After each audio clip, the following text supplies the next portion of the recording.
dewek yang tahlilan, gitu kan? Iya. Cuman kalau kita bicara manfaat apa tidak manfaat, kita coba buka malam hari ini. Ya.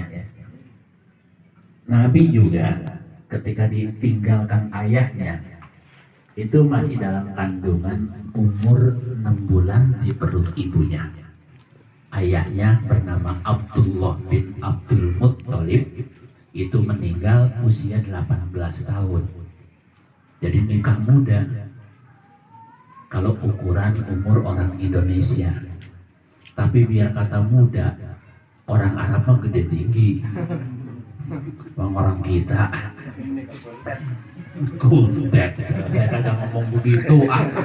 Suka nambah-nambahin baik.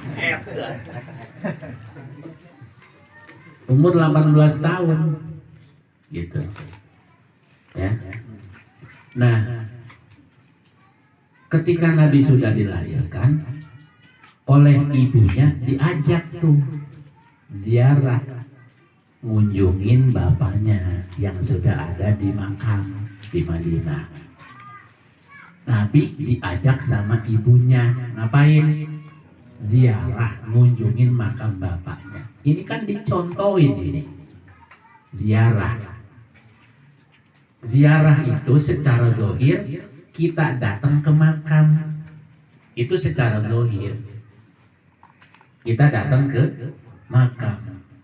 Secara hakiki kita nggak ke makam, tapi mulut kita komunikasi lewat doa, ngunjungin tapi lewat doa.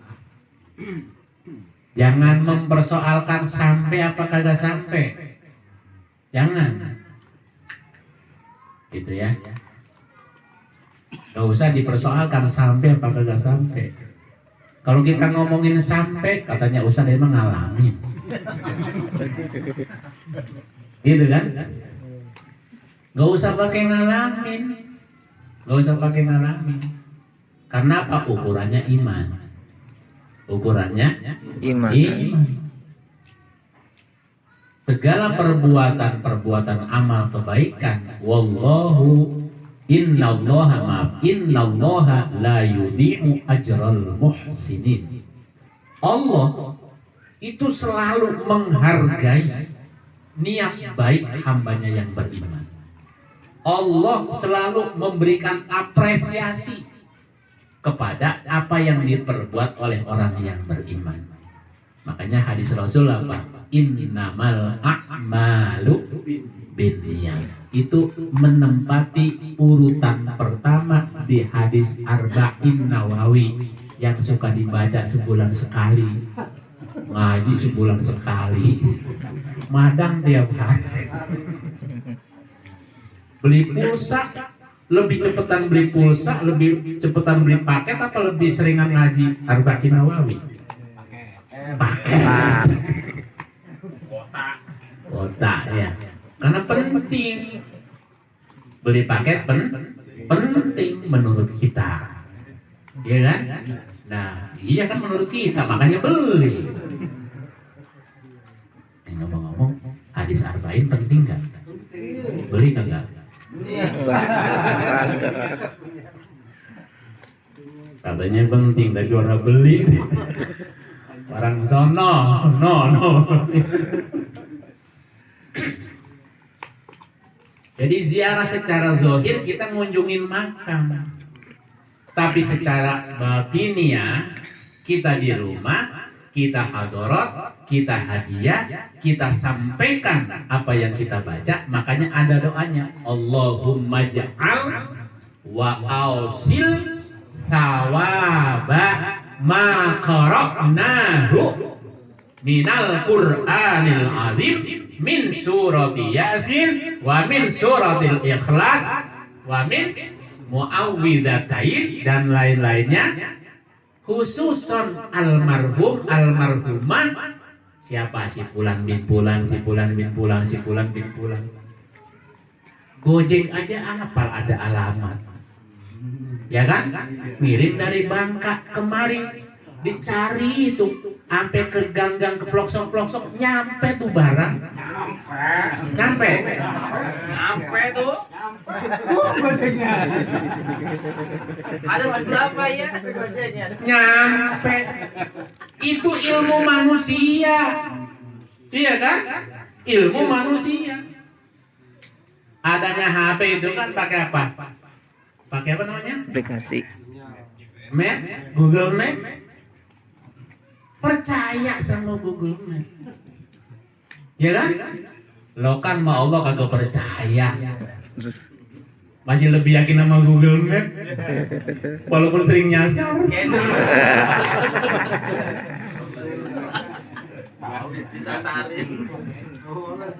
Saya lagi di sumur kena tsunami.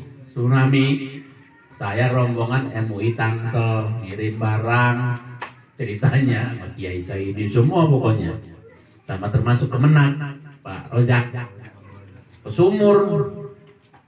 Kita sama-sama belum pernah ke sono, itu percaya sama Google Map. 500 meter lagi Anda sampai ke tempat tujuan, 100 meter lagi sampai ke tujuan. Begitu tujuan Anda telah sampai di tengah hutan. Aku yakin di tengah hutan, sono gunung, ya Allah kagak ada rumah. Tapi kita nurut betul dikibulin. Kira-kira antara Google Map sama Quran beneran mana? Jawab. Giliran mau Google Map nurut bener. Kata Google Map ngalor, ngidul itu kan. Tapi begitu kata Quran sholat,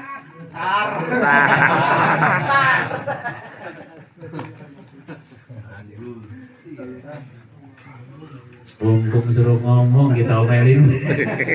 Pak RT yang tanggung jawab soalnya. Tenang tak ngomong apa-apa gitu maunya. Kalau sama Google Map yakin, Al-Quran harus lebih yakin. Kenapa? Karena Quran tidak pernah dusta. Sering kita baca di ujung dan terakhir ketika membaca ayat, Shadaqallahul. Apa artinya maha benar Allah dengan segala Firman-Nya.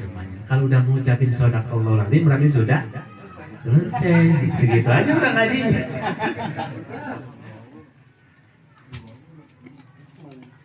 Apa di antara manfaat kita bikin haul? Pertama, nih kalau haul itu memperingati orang tua kan? Iya. Memperingati orang tua, memperingati guru yang sudah wafat. Anak. Jangankan orang tua udah meninggal, jangankan udah 3 tahun, orang tuanya masih ada. Kadang-kadang nih mah, jangan dulu kesinggung baik. Kadang-kadang ora pati open sama orang tuanya. Tuh, yang ngomong tuh orang tua tuh. Kadang-kadang tapi, ya kan? Orang tuanya masih ada, tapi nggak begitu peduli sama orang tuanya. Coba orang tua, begitu anaknya udah wayahnya mau sekolah, udah ribut, udah heboh, masak belum mateng. Ntar anak gua nyampe pulang sekolah belum ada, gitu. Udah disiapin, nggak pakai minta. Bahkan orang tua banyak yang maksa anaknya supaya mau makan. Bener nggak?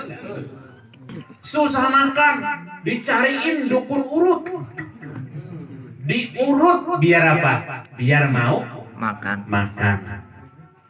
Masih juga nggak mau makan, kata dukun urut, dicekok. Pakai apa? Kunyit. Mulutnya dimangapin, dikucurin kunyit tuh. Biar apa? Biar mau makan. Bagaimana caranya orang tua biar anaknya mau Makan. Nah sekarang pertanyaannya nih, anak lagi madang di restoran.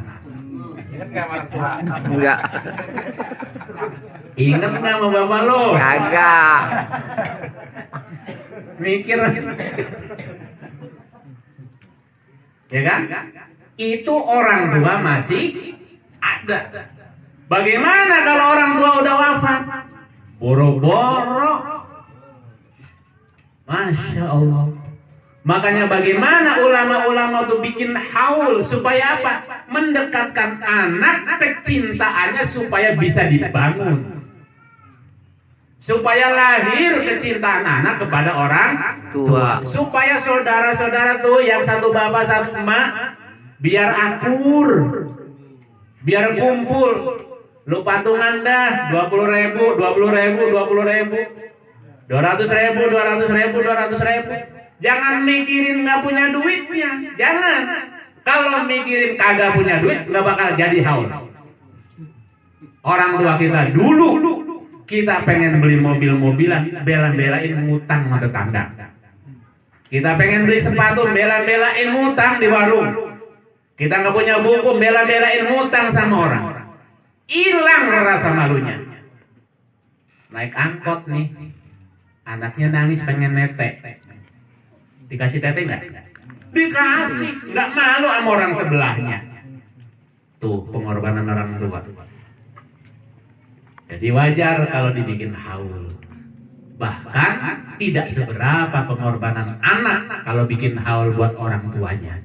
Karena apa? Hanya berkorban materi.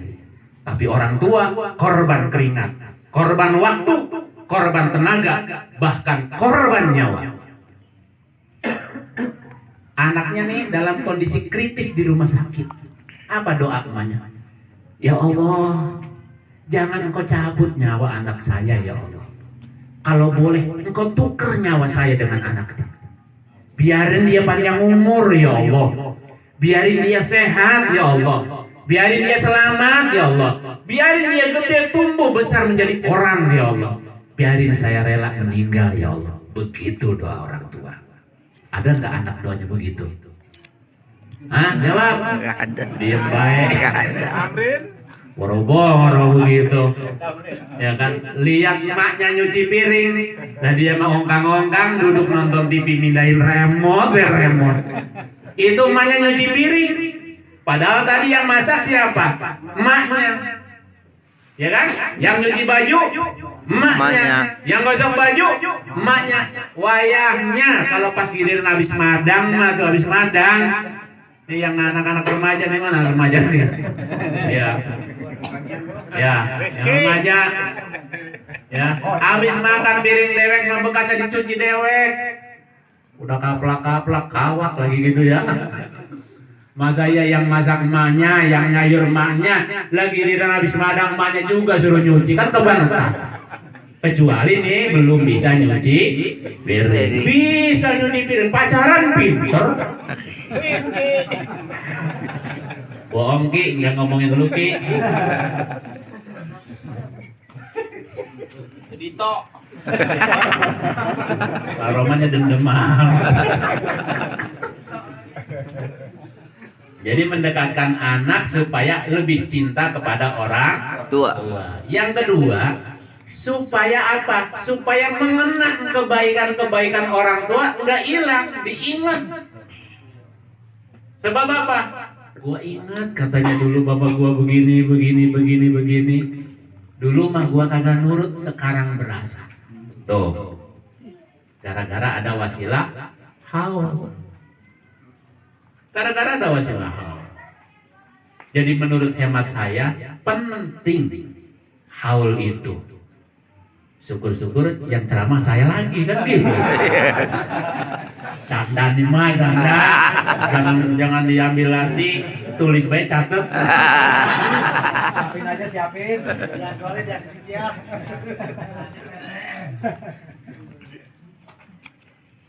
Dan apa yang mesti kita lakukan?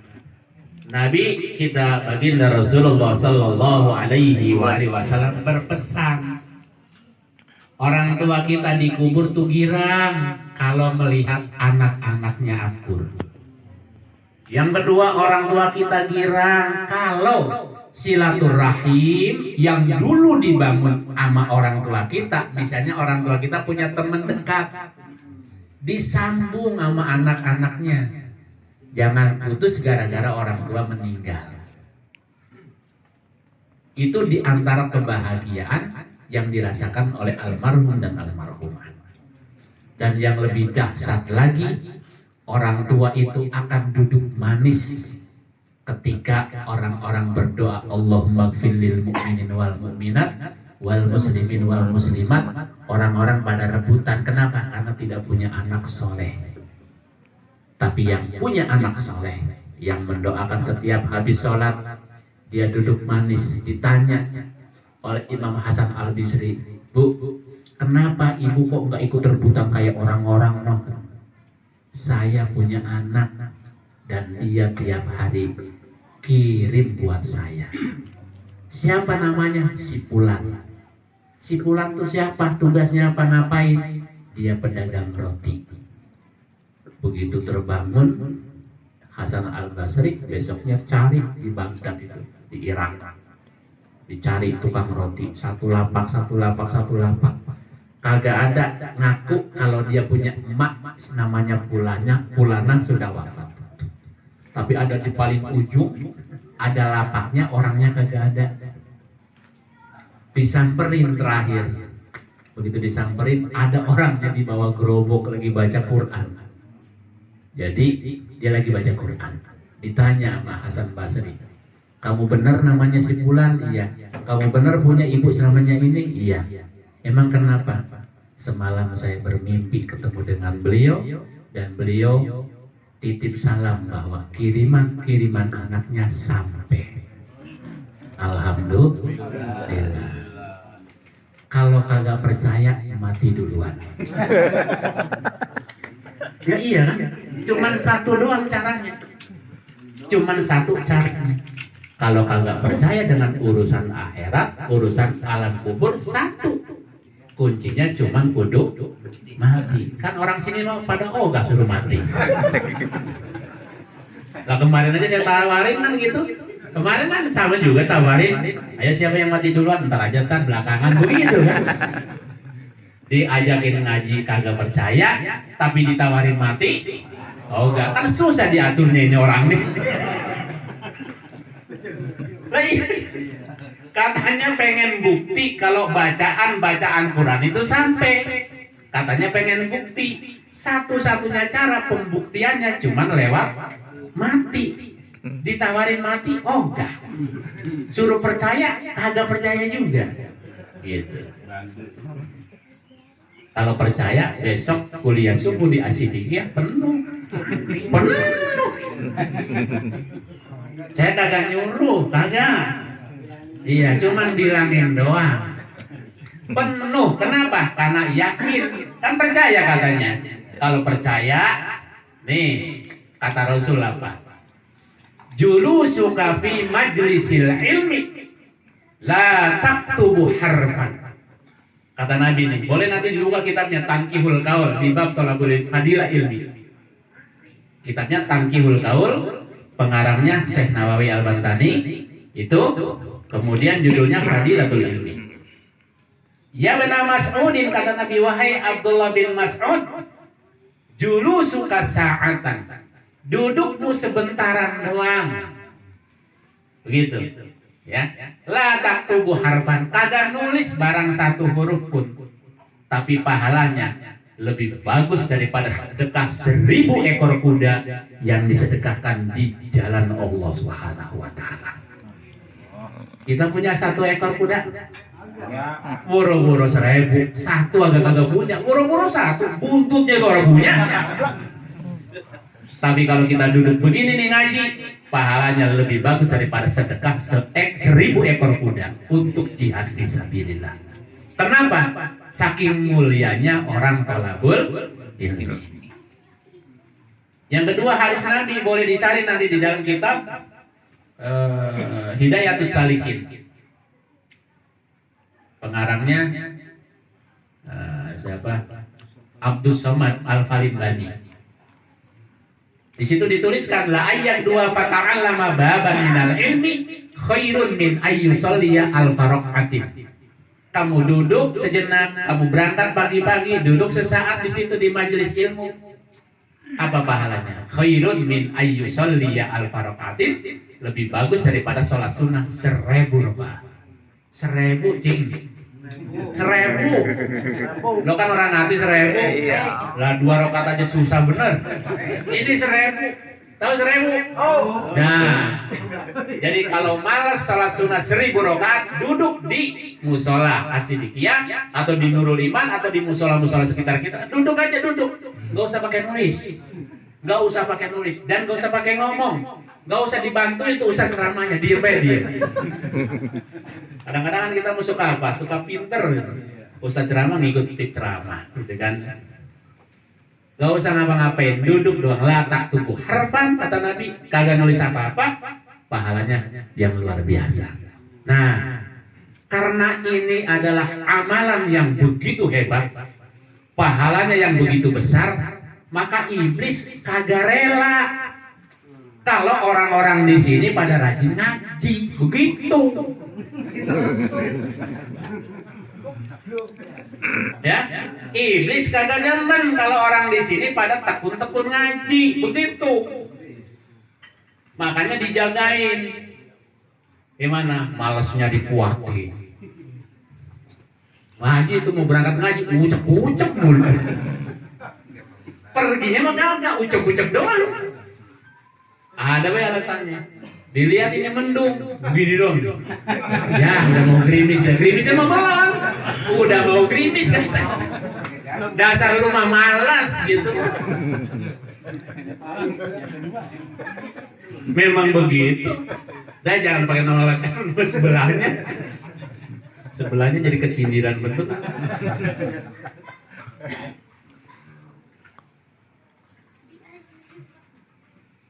Jadi seperti itu, iblis kagak rela kalau kita ini pada rajin-rajin ngaji.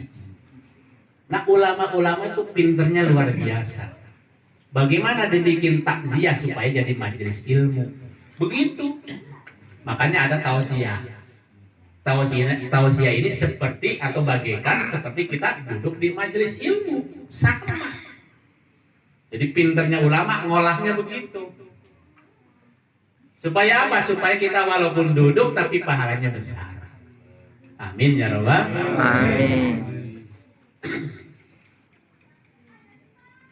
Dalam satu kitab Minhajul Qawim halaman 12, beliau mengutip hadis Rasulullah sallallahu alaihi wasallam. Sabda Nabi, faqihun wahidun. Faqihun wahidun. Orang berilmu satu doang. Ada satu orang berilmu. Kata Nabi apa? Asyaddu ala syaiton. Dianggap sangat berbahaya oleh setan. Min alfi abidin, ketimbang 1000 tukang sembahyang. 1000 tukang sembahyang dianggap enteng sama iblis. Tapi kalau ada ustadz satu dianggap bahaya. Kenapa? Kalau yang tukang sembahyang mah belum tentu pakai ilmu sembahyangnya. Ada yang cuma Allah Akbar. Pikirannya mau kemana tahu. Ya kan? Iya. Karena nggak pakai ilmu. Maaf. Tapi kalau yang orang berilmu, kalau dia melek, mesti orang-orang sekitarnya diajari supaya pada tobat, supaya pada soleh, supaya pada bener akhlaknya, bener ibadahnya, bener bergaulnya, bener bersosialisasinya. Jadi berubah sosialnya, masyarakatnya berubah. Yang tadinya buruk jadi bagus. Kenapa? Gara-gara orang alim tadi. Makanya dianggap ancaman. Oleh karena dianggap ancaman, makanya program ngajinya dihalang-halangin tuh. Giliran mau berangkat ngaji, engkongnya cucu pada datang bererot. Ada katanya gue giliran ngaji, gitu. Kenapa? Karena lebih cinta sama cucunya. Akhirnya apa? Ngajinya kagak jadi. Kenapa? Lebih cinta sama cucu. Alasannya kenapa? Tahan, maafin ya gue kagak datang. Kenapa? Ini tumbenan katanya cucu gue lagi pada datang, udah lama gitu. Padahal tuh cucu nggak bakal nolongin. Yang pasti ngeribetin. Ya kan? Yang basi ngeribetin, enggak nolongin. Emang dikubur? Belum tentu. Yang tadi saya bacakan hadisnya, yatba'ul mayyit salasa. Yang bakal ngikut orang mati itu 3 hal. Yang pertama ahluhu, bininya kalau yang lakinya mati. Lakinya kalau yang mati bininya. Anaknya kalau orang tua yang meninggal. Muridnya kalau guru yang meninggal. Ahluhu. Yang kedua wamaluhu, hartanya. Kalau dia kaya, mobilnya ngikut ke kuburan. Kalau dia punya motor, motornya ikut boncengin teman-temannya. Yang ketiga amaluhu, amalnya. Kalau dia sembahyang, ikut pahala sembahyang. Kalau dia duduk begini nih, kita nih duduk, ikut taklim, ikut pahalanya. Fayarji'u isnani, kata Nabi, pulang yang 2. Biar kata janji dulu di bawah pohon terong. Bang, gua mau orang mau bang ditinggalin sama bang. Pokoknya kita hidup sehidup semati bang. Goroh. Jangan percaya. Bohong, apalagi laki-laki. Laki-laki mau boro-boro bini udah meninggal. Belum meninggal aja begini matanya. Pelarak, lorok, ketap, ketip, ya kan? Pelatat.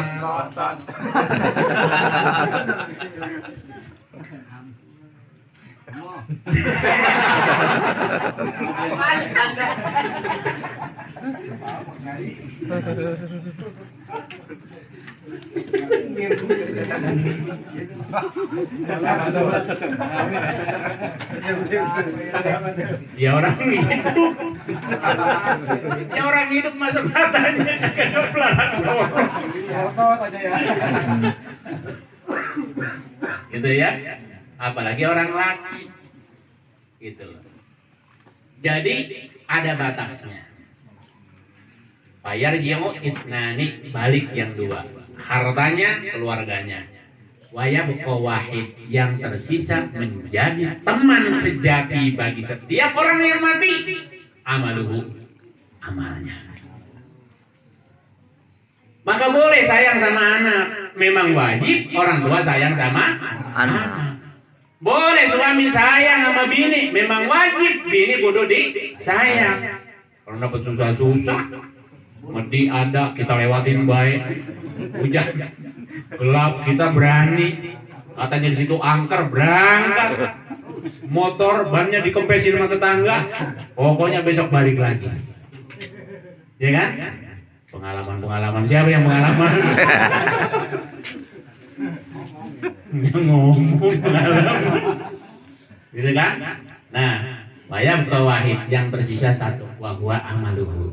Silahkan sayang sama istri, silahkan sayang sama anak, silahkan sayang sama cucu. Tapi jangan lupa harus sayang sama diri. Karena sesungguhnya cucu, anak, bini belum tentu bisa belain seperti pembelaan amal kita.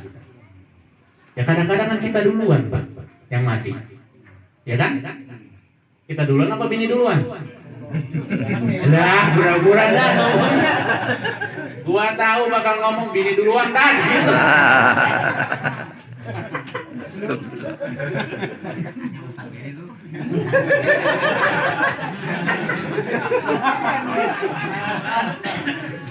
Wah, tuh bilangin. Udah laku. Dan diobral.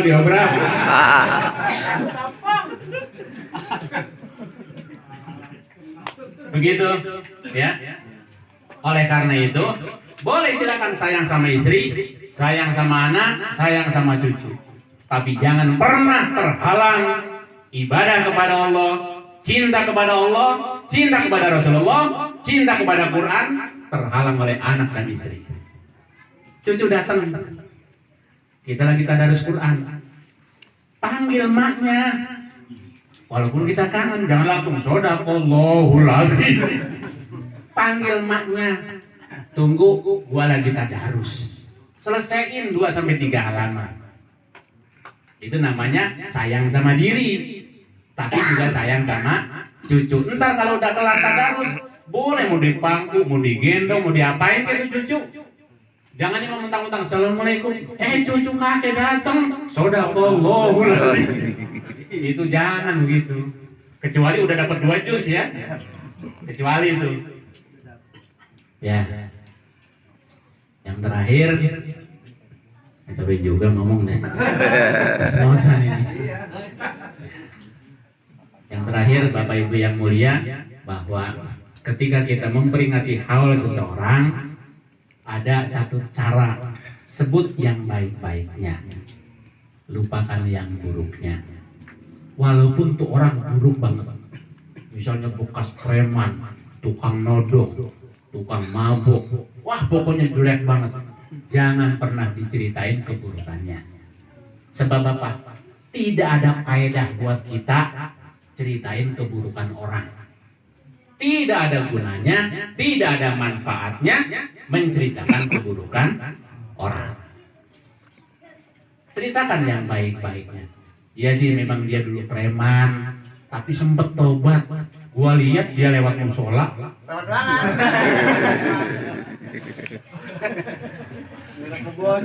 Udah jangan pakai diterusin.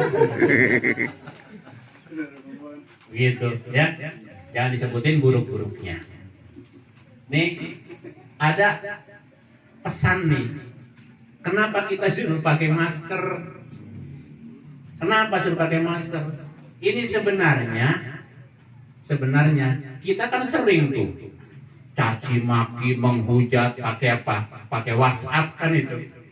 WhatsApp itu yang nulis tangan, tapi maksudnya kan omongan.